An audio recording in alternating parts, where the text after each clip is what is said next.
We are not waiting for anyone else. I think we should start. Hello, everyone. And without any further ado, let's start our second NetXMS talk. And we will start with the topic presented by Tanya. Tanya, please tell us what you are going to talk about today, and please start. Yes, I will talk about disabling unnecessary polling for nodes. It's really a lot of, we have a lot of questions in our Telegram channel about this. So I decided that we should record how should it be done and have reference for it. And the second topic, I will also talk about how to disable unrequired interface creation. So I will start my screen sharing. Okay. So, about disabling unnecessary pollings. First of all, I will show how to disable polling on already existing nodes. Yep. So,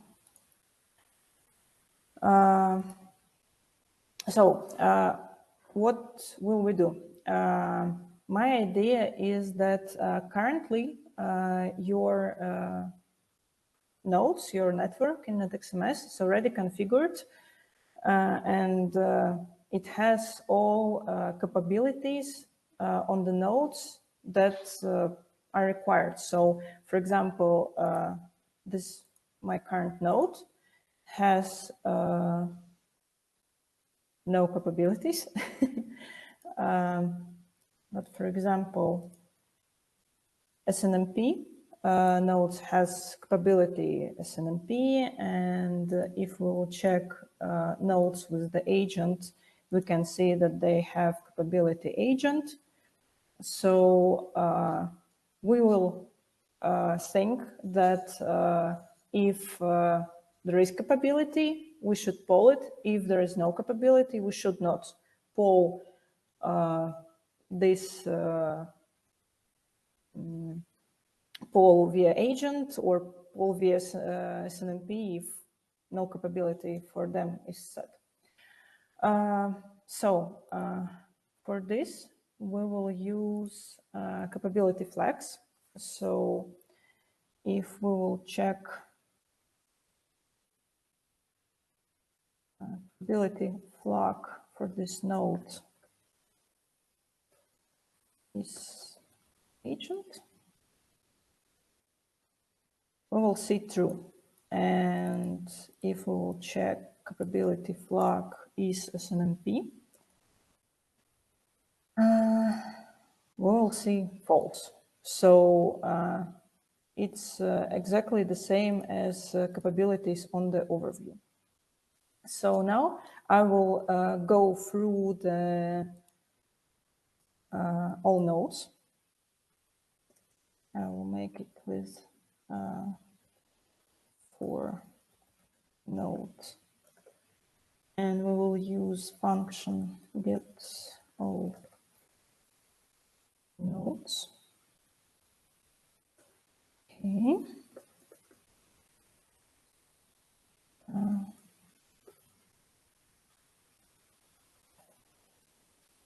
We can see that here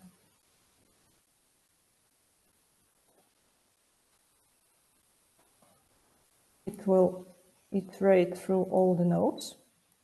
We can see here I have printed names of all the nodes.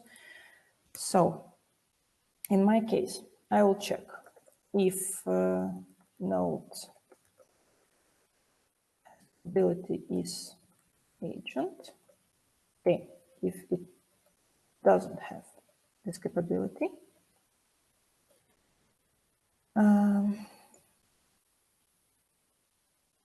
then we will set flag here in the polling. So if it won't have this capability, we will set disable usage of NetXMS agent for polls. Okay. Enable agent polls. Okay. Let's check. Okay, this one. So here it is, enable, disable, and NetXMS agent for all polls. Then I want to enable and or disable Ethernet IP, and also I want to use SNMP. So here we will say that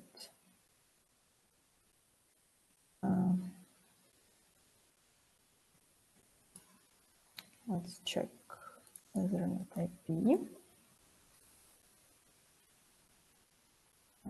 SNMP. And we also need to find the capabilities. So here we have is agent. No, sorry. Enable agent.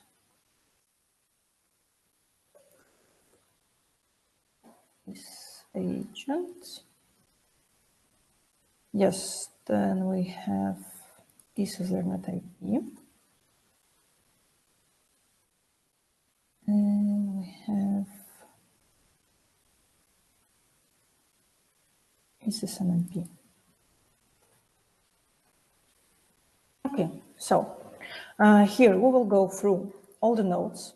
We will check if node doesn't have capability is agent. We will set enable agent for poll for polls to false. Then we will make the same for Ethernet IP, and we will have the same for SNMP. So let's, for example, check this node. We don't have any flags. And let's check this node. Yeah, also neither of them, but we have some capabilities. So let's execute. So it's executed successfully. Now here we can see that SNMP is disabled, Ethernet IP is disabled, but agent is not disabled because in overview, we can see that we have agent as a capability. The same will be here.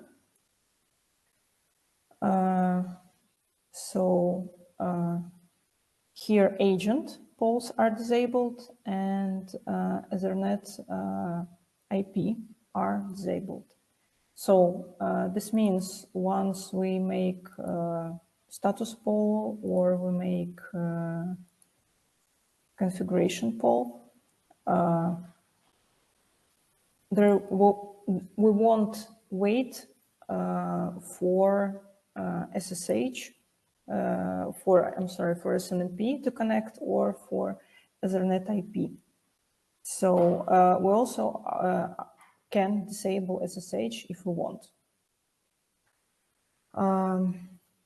Okay, but this one will disable all the polling only for existing nodes.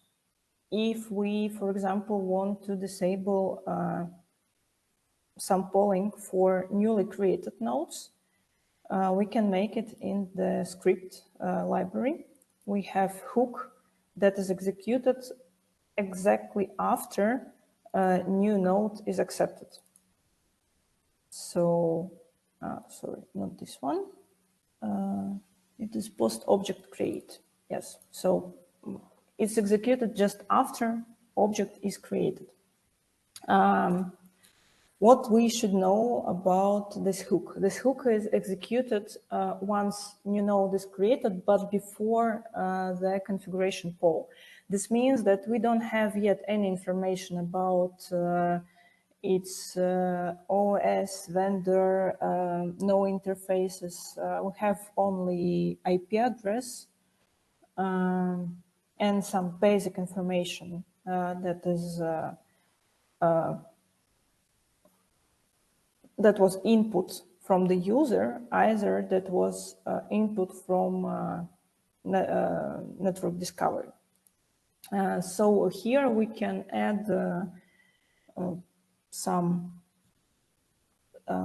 protocol disabling only if we for sure know by, I don't know, IP address, or in my example, I for sure know that I don't have any Ethernet IP devices. So I can say that if we should check that as post object create is executed on any object, so we need to check that if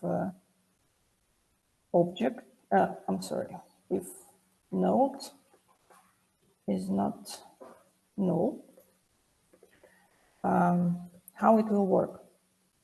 So this one variable is set always. It doesn't depend if we have created container or if we have created nodes, interface, or other object. This script will be called and this variable will be set. But this variable is set only if this script is called over the node. So we need to set to disable polls only for the nodes. So we ask if the node is not null. This means that if the node was set, this means that the object that has been created is the node.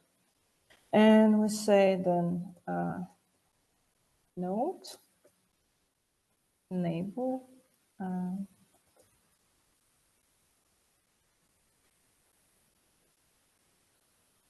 Ethernet IP to false. Okay, let's check. Yeah, so now all the new nodes will have disabled Ethernet IP. And let's save it. Okay, let's try to create something.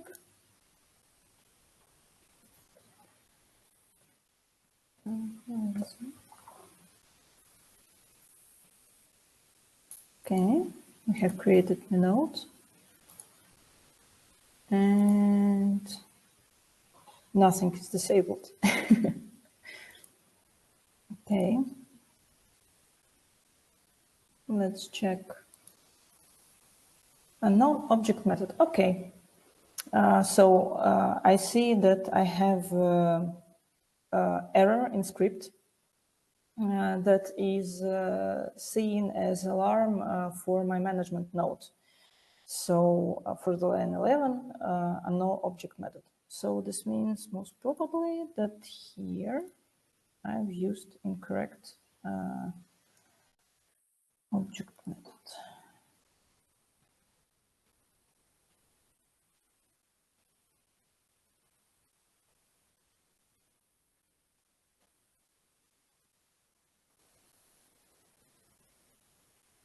Okay, let's try again.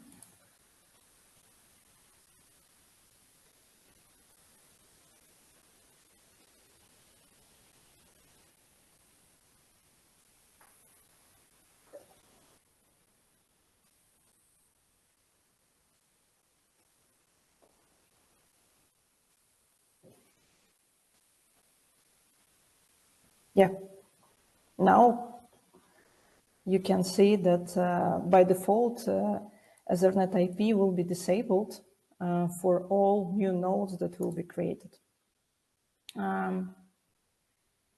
So if you want to,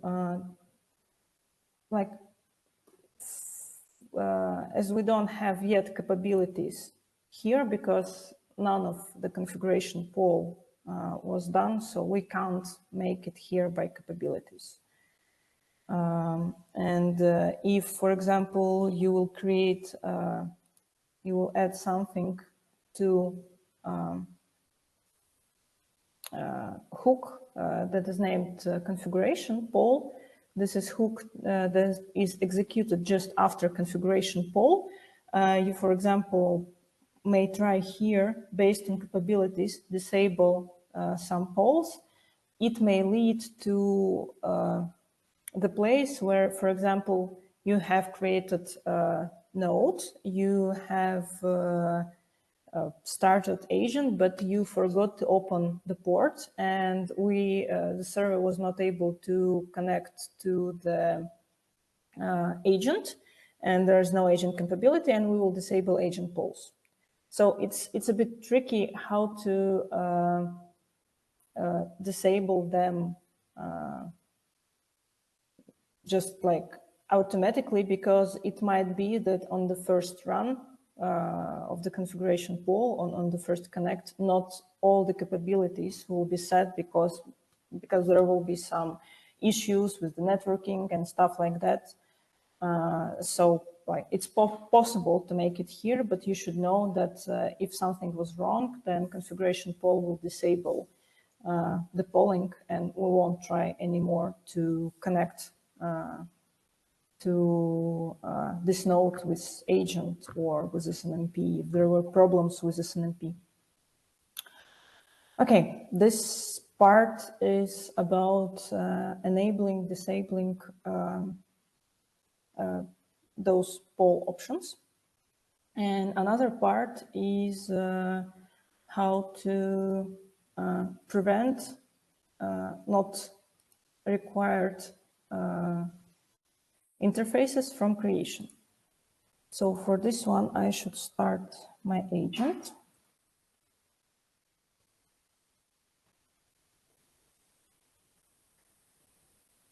Okay, let's check.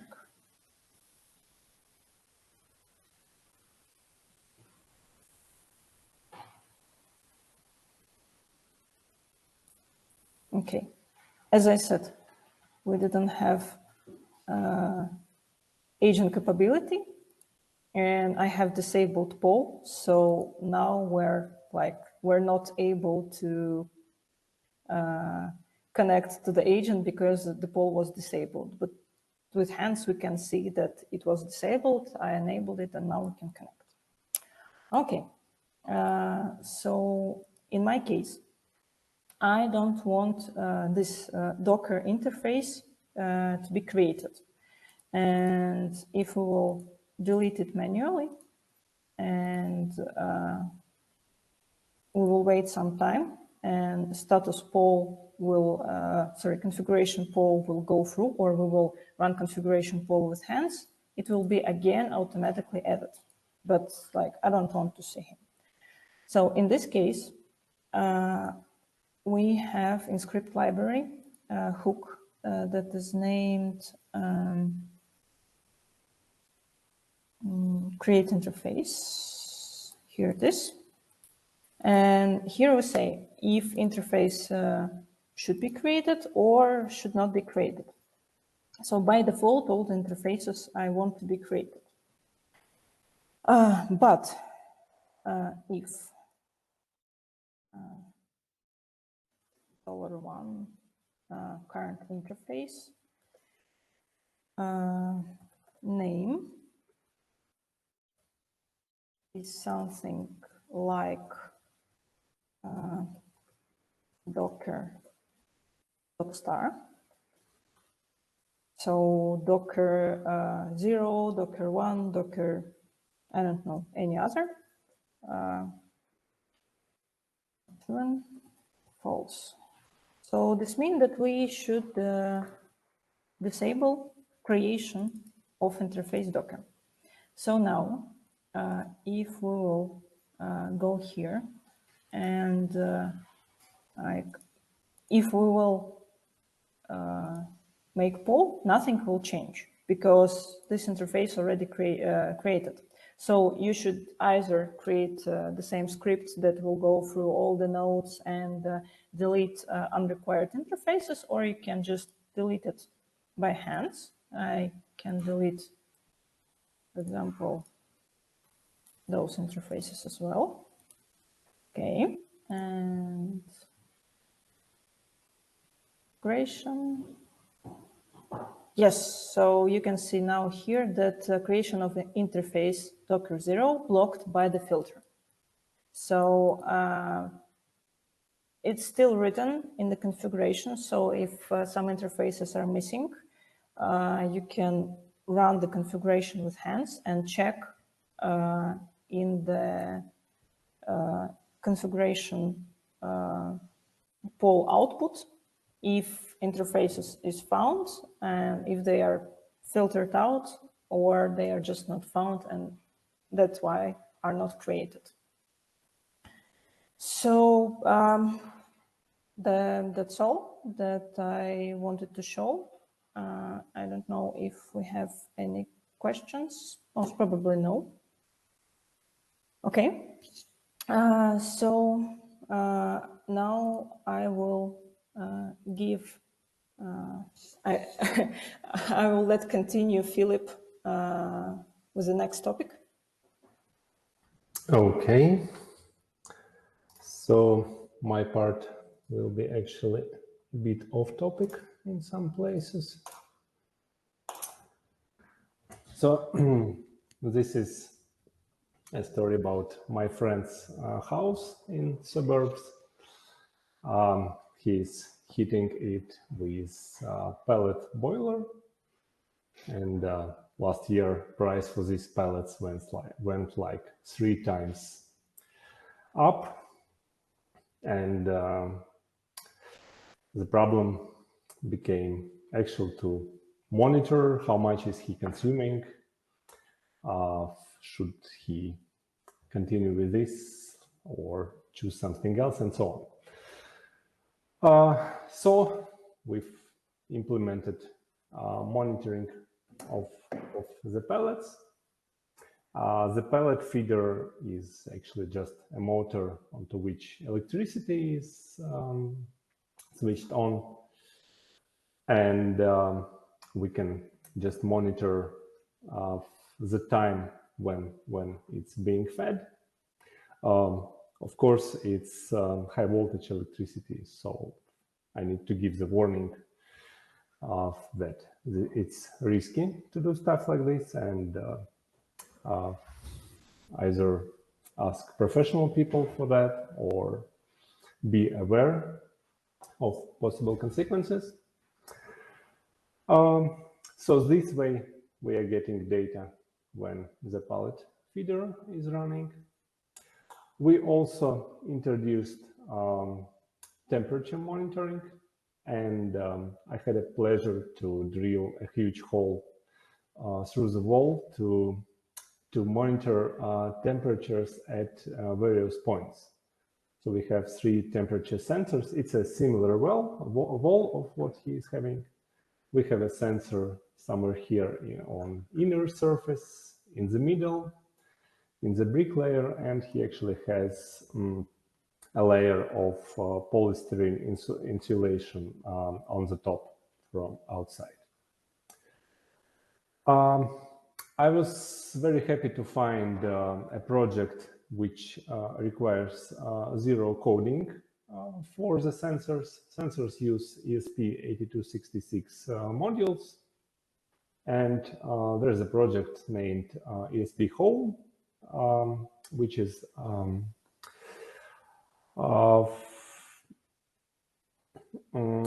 intended for sensors for home assistant software, but it's also operates with generic MQTT brokers. So that's what I used. It requires some YAML configuration and compiles ready-to-use firmware for the controller.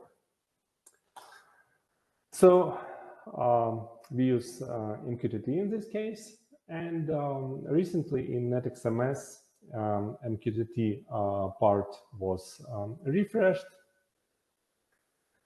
And what I use is NetXMS agent, which is running just on some consumer-grade OpenVRT router. But of course, there are also more professional devices which are also running OpenVRT, and we can have agent there.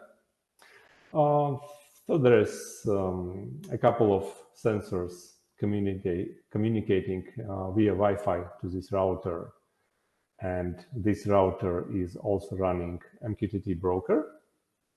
And agent from here is establishing tunnel connection to NetXMS server, and this is the way how we get data. A few words on agent on OpenVRT.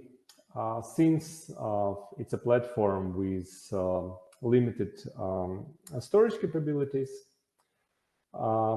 agent by default is not using agent database, so we cannot use cache mode, for example, but in theory we can if we connect some USB drive to this router.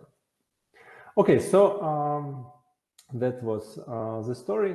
Now the main part of what we're getting and how we use transformations and scripts to get the data.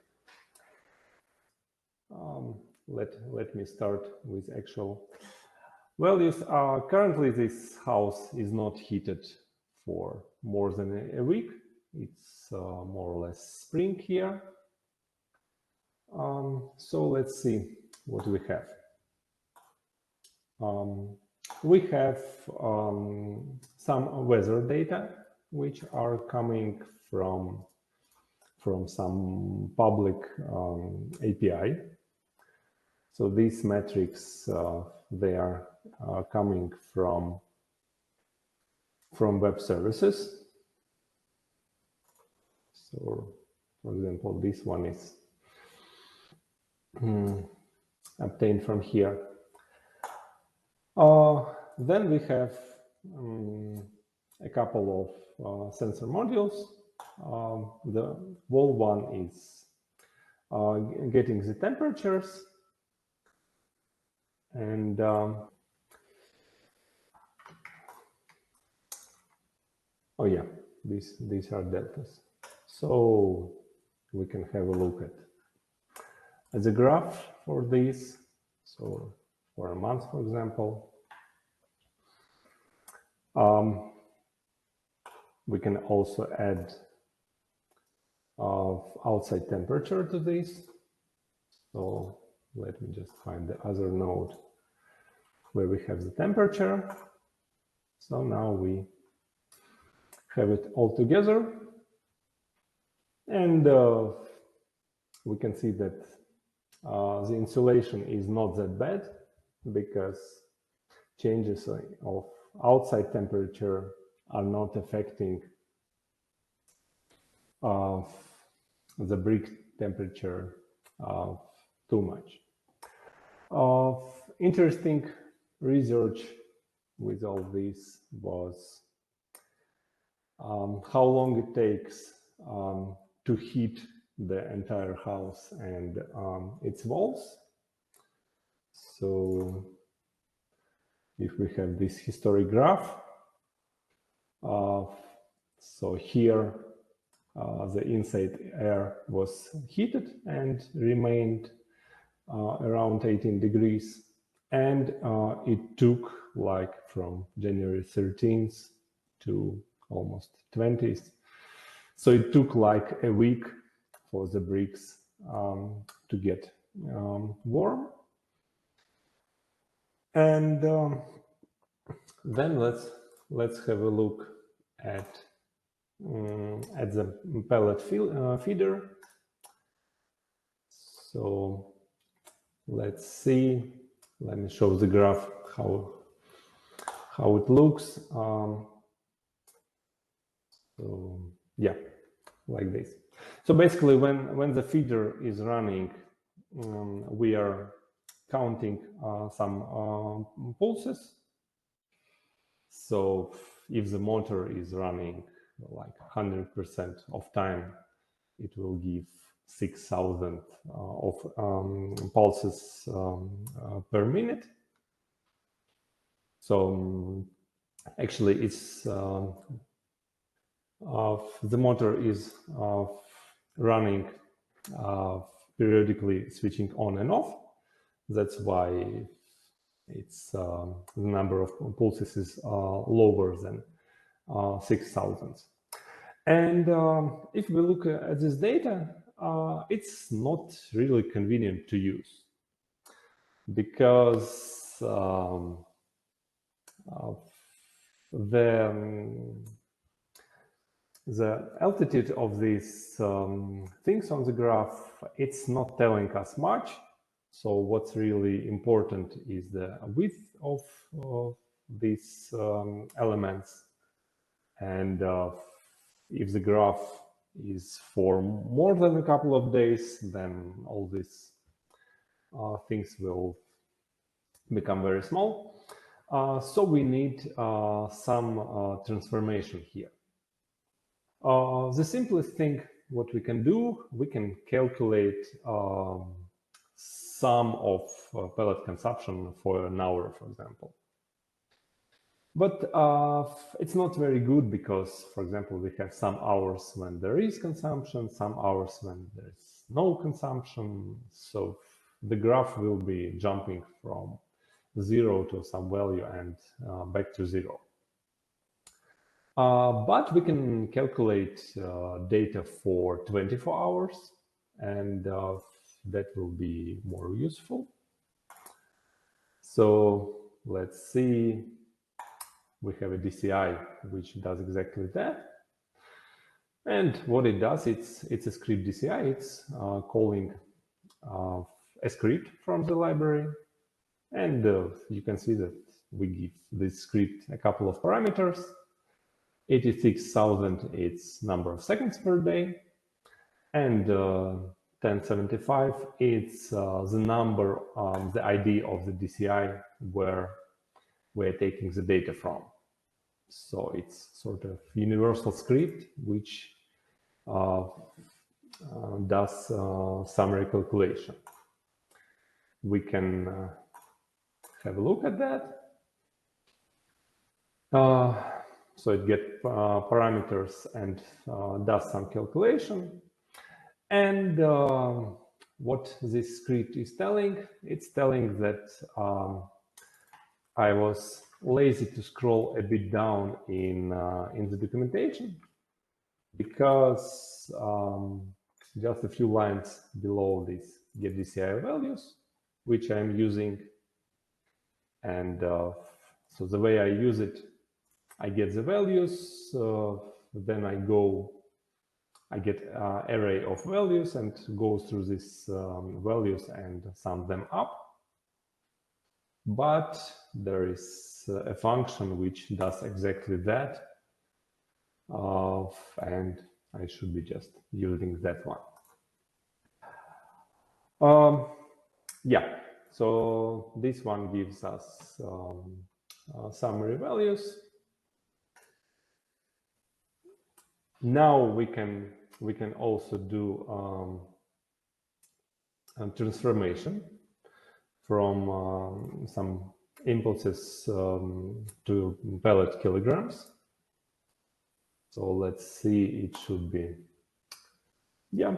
So here we have some magic number, which was calculating by measuring how much of pellets was put into the bucket.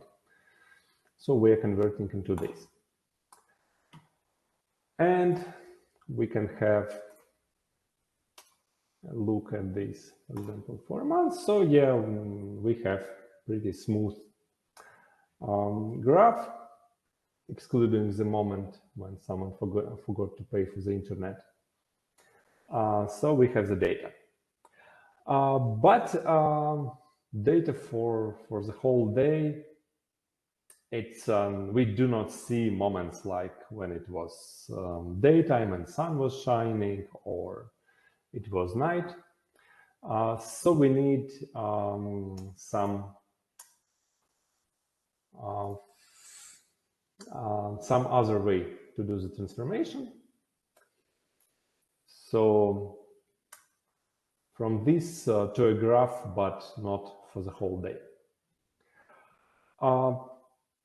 Actually, the idea is the following: like when the boiler stops consuming pellets, we can wait for, say, 20 minutes, and then we can calculate the consumption from the last time when we did it, basically dividing consumed amount of pellets by the time that passed since last calculation. So we'll be doing exactly this. Let's see how this is implemented.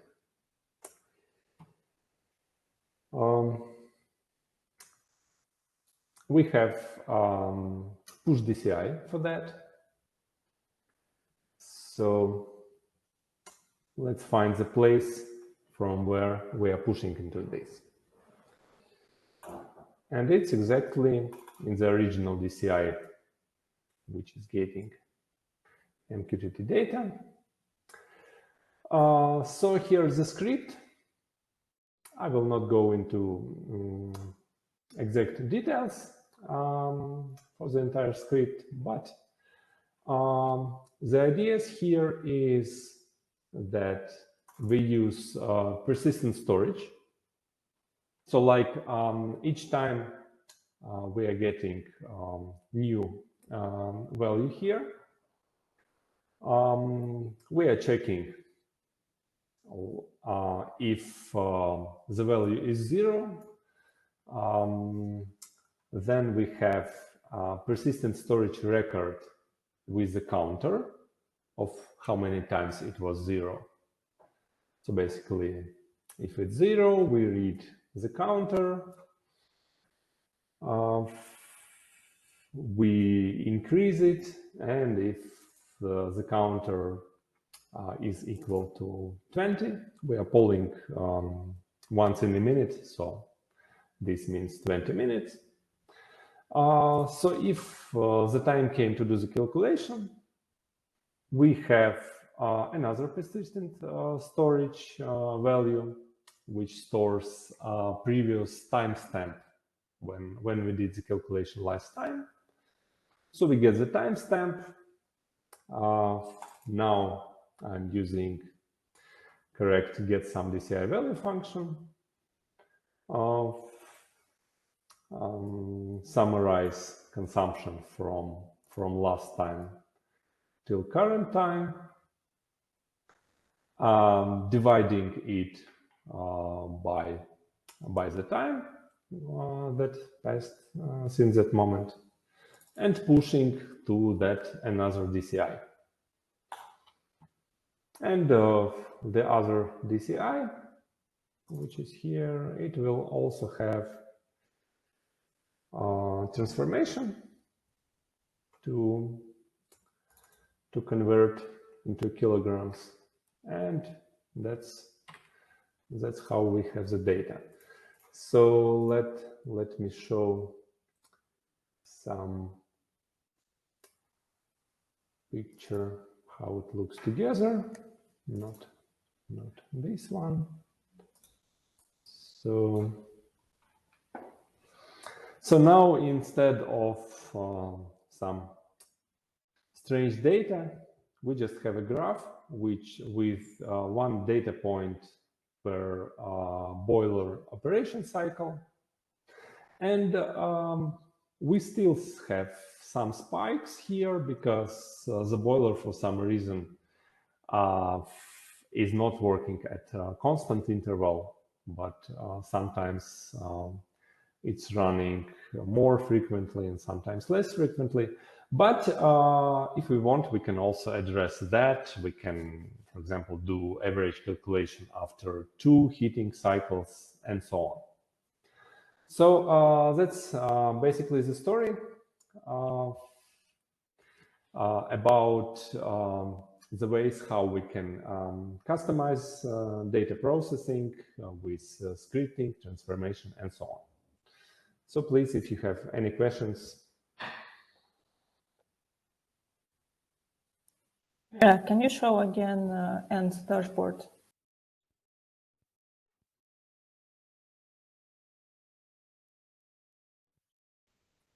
Yeah, here it is. So yes, the overall picture of the system is reflected on the dashboard. So we have temperatures, pellet consumption, and we have it for like short and long-term history. Yep, I think no questions. Okay, thank you guys for